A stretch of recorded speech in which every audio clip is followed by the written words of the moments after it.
Canada ಅಂದ್ರೇ maple syrup ಅಂದ್ರೇ PAN ಕೇಕೆ ನೆನಪಾಗುತ್ತೆ ಅಲ್ವಾ. ಎಷ್ಟು ಚೆನ್ನಾಗಿರುತ್ತೆ ಎರಡೂ ಮ್ಯಾಪಲ್ ಸಿರಪ್ಪಲ್ಲಿ ಪ್ಯಾನ್ ಕೇಕ್ ತಿಂದರೆ.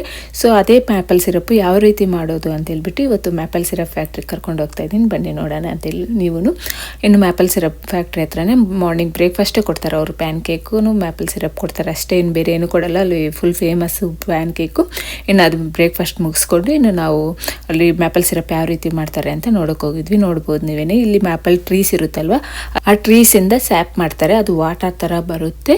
ಅದು ಈ ಥರ ಪೈಪಲ್ಲೆಲ್ಲ ಒಂದು ಬೊಕೆಟ್ಗೆ ಕಲೆಕ್ಟ್ ಮಾಡ್ಕೊತಾರೆ ಪೈಪ್ಗಳಿಂದನೂ. ಇದು ವಿಂಟರಲ್ಲಿ ಮಾತ್ರನೇ, ಸಮ್ಮರಲ್ಲಿ ಇರಲ್ಲ. ಸಮ್ಮರಲ್ಲಿ ಕ್ಲೋಸ್ ಮಾಡ್ತಾರೆ, ಬರಲ್ವಂತೆ ಆ ವಾಟರು, ವಿಂಟರಲ್ಲಿ ಮಾತ್ರನೇ ಬರೋದು. ಸೊ ಈ ರೀತಿ ಎಲ್ಲ ಕಲೆಕ್ಟ್ ಮಾಡ್ಕೊತಾರೆ ವಿಂಟರಲ್ಲೆಲ್ಲನೂ. ಆಗಿನ ಕಾಲದಲ್ಲೆಲ್ಲನೂ ಮಿಷನ್ಸ್ ಆ ಥರದ್ದೇನೂ ಇರಲಿಲ್ಲಲ್ವ, ಅದಕ್ಕೆ ಈ ಥರ ಬಾಯ್ಲ್ ಮಾಡ್ತಾಯಿದ್ರಂತೆ. ಇದು ಹೇಗಂದರೆ 98% ವಾಟರ್ ಇರುತ್ತೆ, 2% ಮಾತ್ರ ಸ್ವೀಟ್ ಇರುತ್ತೆ ಅಂತೆ.